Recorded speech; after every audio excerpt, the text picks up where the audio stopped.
En tout cas, ce qui est intéressant de voir, Alexandre Baradez, c'est que hier soir, le marché a gardé la tête froide après ces statistiques, un petit peu comme la semaine dernière avec les chiffres d'inflation. C'est-à-dire que oui, ces chiffres sont un petit peu à côté de la plaque par rapport aux attentes du consensus, par rapport aux attentes des analystes. Il y a eu peut-être eu des réactions un petit peu épidermiques sur l'euro-dollar, sur les taux, mais en tout cas, hier soir, on était revenu à la case départ par rapport à hier matin. Ça montre la Oui, prudence quand mais même.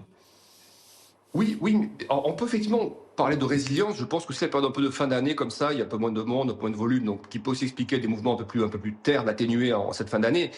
Mais pour autant, si le marché était aussi convaincu que ces chiffres étaient aussi explosifs que ça, à 4,2%, alors attention, c'est des variations annuelles, hein, mais si on était convaincu que réellement on entrait dans l'âge d'or tel que décrit par l'administration américaine, l'âge d'or de l'économie, je pense que les marchés hier auraient pu terminer sur un plus 2% sans aucun problème côté États-Unis. Ça n'a pas été le cas. Donc on voit quand même qu'il y a, malgré tout, malgré le fait que les marchés soient très chers d'un point de vue historique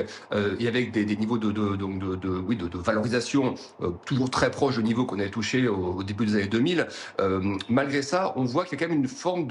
d'interrogation de la part du marché sur les statistiques. Voilà, c'est-à-dire qu'on ne vend pas non plus la stat, on ne va pas vendre un chiffre comme ça, il n'y aura aucune raison de le faire, mais on ne le salue pas non plus par un bon manifeste, alors qu'on sait, on l'a vu par le passé, que des séances à plus de pourcents sur les marchés américains, notamment toute la période du printemps et de l'été, on savait en faire sans aucun problème. Donc je pense que pour beaucoup de gens, d'observateurs, analystes, économistes et peut-être même acteurs de marché, je pense que les données, les prochaines données vont être les plus importantes, parce que justement les données donc, de décembre, qui seront publiées en janvier, vont être les plus importantes parce que justement, elles vont filtrer un peu tout le bruit et l'absence de données qu'on a eu liées au shutdown. Donc, elles seront peut-être plus révélatrices, même probablement plus révélatrices de la vraie tendance économique et d'inflation qu'on a aux États-Unis ces derniers mois.